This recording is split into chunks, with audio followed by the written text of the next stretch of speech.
Port Perry Farmers Market to open their 2023 season this month. Dan Kearns, The Standard.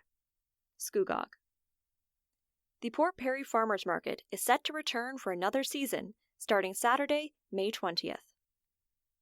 The Lakefront Farmers Market, which has become a staple of the Port Perry community, will be returning to its regular location next to the Old Mill and Palmer Park.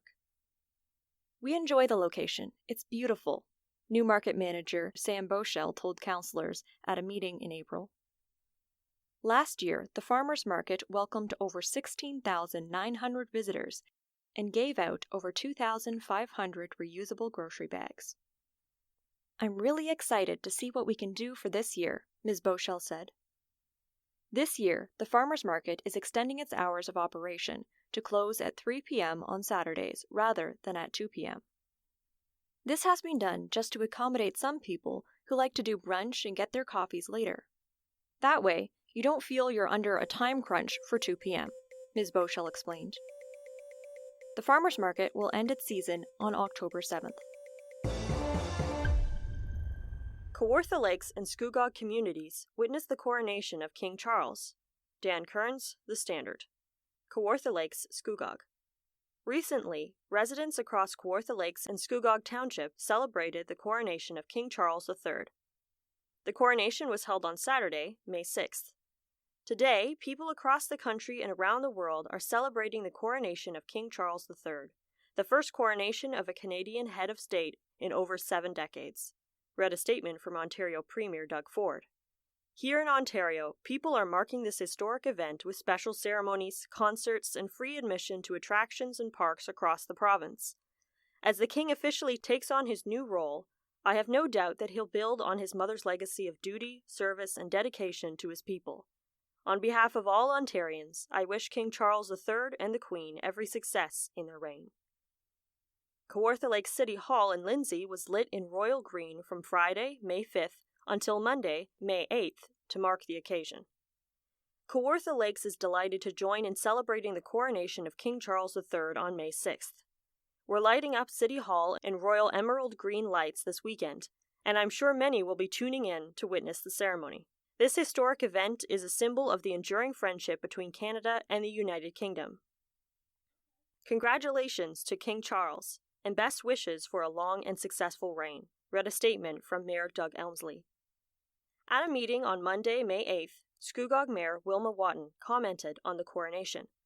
The ceremony reflected the monarch's role today and looked towards the future while being rooted in a long-standing tradition.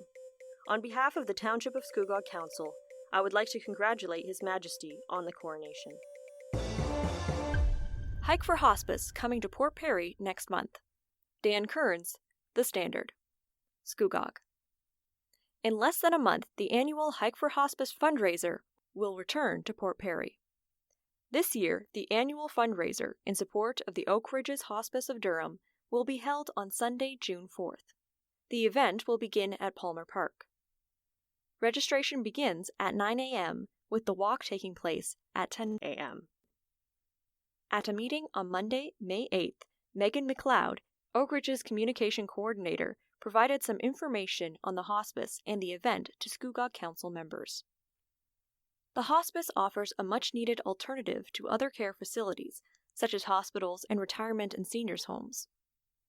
Hospital beds are currently at a premium, she said.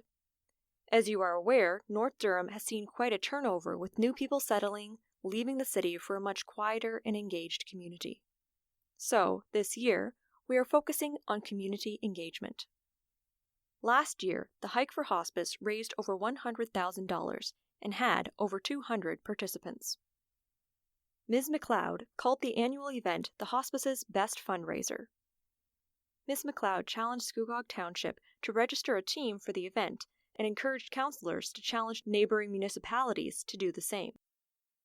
Registration to take part this year is $25 per person and includes a hike t-shirt and a barbecue lunch. Uxbridge Hospice is located at 1722 Scugog Street, beside the Immaculate Conception Church. For more information on registering for the event, go to www.oakridgeshospice.com. Uxbridge High School invites you to join them for their 100th anniversary. Tina Ursini, special to the Standard. Uxbridge. The Uxbridge Secondary School 100th Anniversary Reunion runs from Friday, May 26th to Sunday, May 28th. There are 3 fun-filled days with activities for all. Uxbridge Secondary School, USS, is open Friday, May 26th from 6 p.m. to 9 p.m. If you've pre-registered for the reunion, you can pick up your registration package or register in person at the school. Enjoy the Decade Rooms, a self-guided scavenger hunt, or a live tour of the USS. The Uxbridge Legion will be hosting a free welcome night for all, including karaoke, from 8 p.m. to 11 p.m. Saturday morning begins with a guided Quaker Village trail walk, accessible, beginning at the Uxbridge Arena at 8:45 a.m., and a guided South Balsam Trail walk, natural surface, starting at the arena at 9:15 a.m. Once you've walked up an appetite, meet up at USS, where the culinary arts students will be showcasing their skills with a delicious breakfast from 8 a.m. to 10:20 a.m. Please pre-register and purchase your tickets if you plan to enjoy breakfast with us. At 11 a.m., the official ceremonies will begin in the gym with gallery. Current USS students will be performing during the ceremony, and guest speakers from various times in USS history will take you for a walk down memory lane with their stories. Guided tours run by current USS students will take place in the building. Stroll through the Decade Rooms or enjoy the self-guided scavenger hunt. Pick up the directions for a self-directed walking, driving tour of Uxbridge. Sports enthusiasts take note. The anniversary golf tournament will hit the course at 1:30 p.m., be there by 1 p.m., at Foxbridge. Space is limited, so please pre-register for the event. Additionally, an alumni volleyball village tournament will take place in the new gym. Sign up via the USS website link by May 19th to get your spot.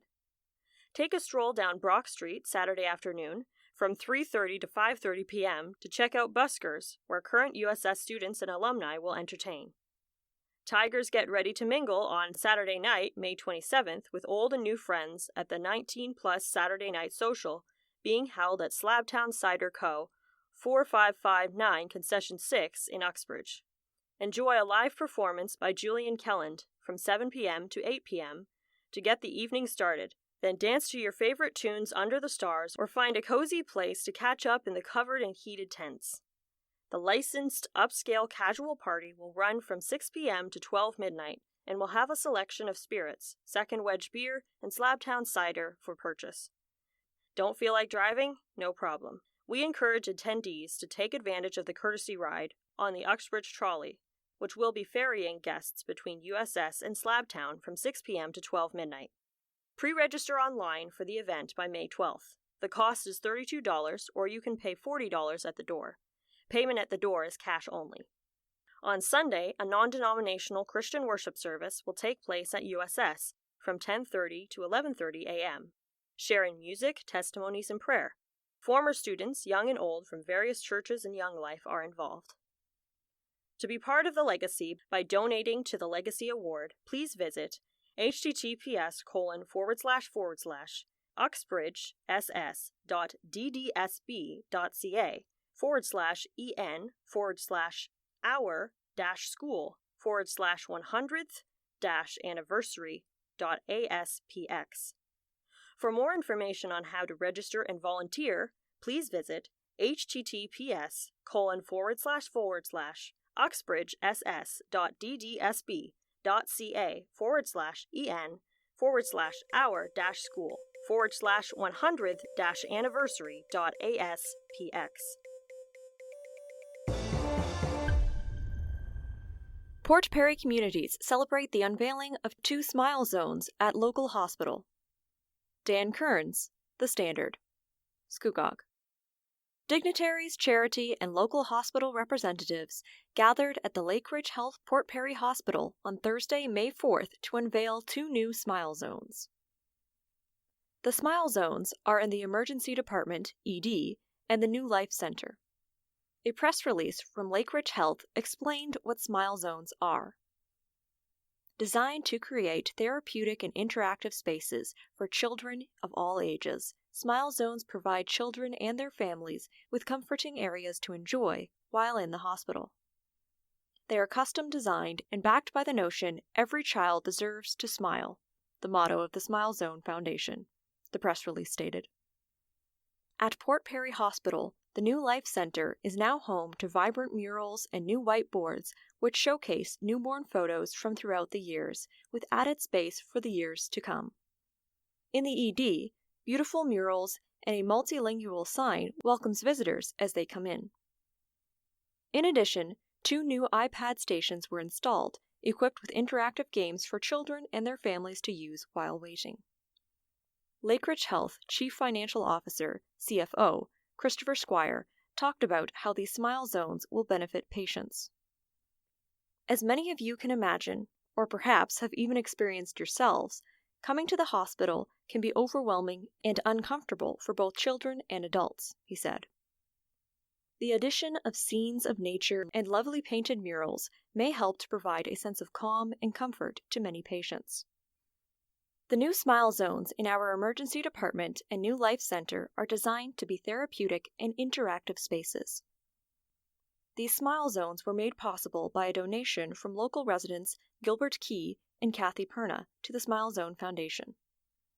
When we first heard of the mission of the Smile Zones Foundation to help bring light to tough days by creating joyful and engaging spaces for children, we knew we had to bring a Smile Zone to Port Perry Hospital. Your passion and dedication have made it possible for us to gather here today to celebrate this achievement, Mr. Key said. Ms. Perna said she hopes the community enjoys the new Smile Zones as much as she has in being a part of this process. It is our sincere wish this brings comfort and joy and a sense of ease to every child and family who walks through the doors, she told those in attendance. In a statement, Scott Backley, co-founder and co-chair of Smile Zone Foundation, discussed what it was like to be part of this project. Smile Zone Foundation is truly thrilled to be a part of this exciting revitalization at Port Perry Hospital. We are delighted with the new Smile Zones, giving patients and their families a reason to smile during their hospital visit. A huge thank you to Gilbert Key and Kathy Perna, as we recognize them for their support in making these Smile Zones possible. Welcome to You've Got to Be Kidding, a podcast that offers a different perspective of life around us. Listen now to author Jonathan van Bilsen. Like millions of people around the world, and probably a number of you as well, I tuned in to watch the abridged version of the coronation of King Charles III last Saturday. I'm not going to debate the merits of having a royal attachment, but instead focus on one element of the history behind the event, specifically the big stone slab beneath the coronation chair. It is known as the Stone of Destiny. Also known as the Stone of Scone, the Stone of Destiny is a symbol of Scottish royalty that has a rich and fascinating history. This stone is believed to have been used during the coronation of Scottish kings and queens for centuries, and it continues to hold a significant place in the hearts and minds of Scots today. The Stone of Destiny is a block of sandstone that weighs around 336 pounds. It was originally quarried in Scotland and was used as a royal seat in the inauguration of Scottish monarchs. However, during the 13th century, the stone was taken to England and was placed in Westminster Abbey, where it remained for over 700 years. The loss of the Stone of Destiny was a cause of great sadness and anger among the Scottish people, who saw it as a symbol of their independence and sovereignty. It is said that many Scottish nationalists and patriots attempted to recover the stone from Westminster Abbey over the centuries, but all of their efforts proved to be in vain. It was not until Christmas Day in 1950 that 4 students from the University of Glasgow successfully stole the Stone of Destiny from Westminster Abbey. The students were part of a group that called themselves the Scottish National Liberation Army, and they believed that the stone should be returned to Scotland. The stone was heavier than the students thought, and moving it presented a larger challenge than anticipated. In fact, during the theft, the stone broke in half. Rather than dragging it back to Scotland, the students went south and left it in plain sight in a field. Finally, they dragged it north, had it reattached by a stonemason, and 3 months later it turned up back in Scotland at the high altar of Arbroath Abbey.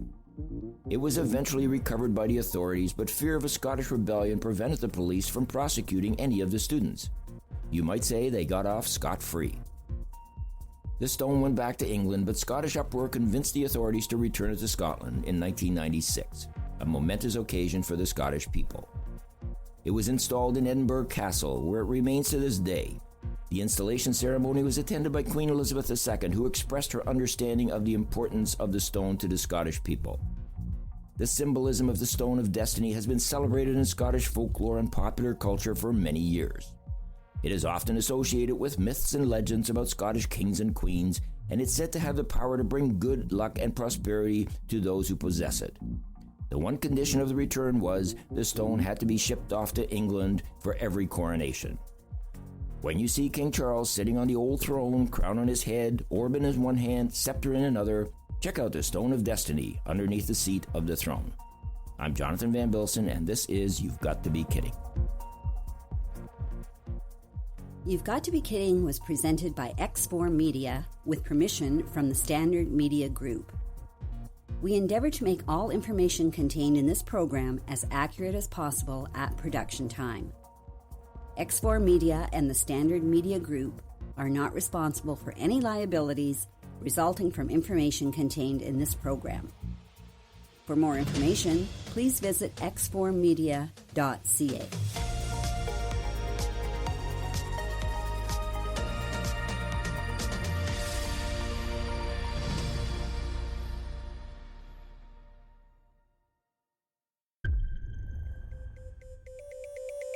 The Standard Podcast was produced by Greenstream Studio for the Standard newspaper.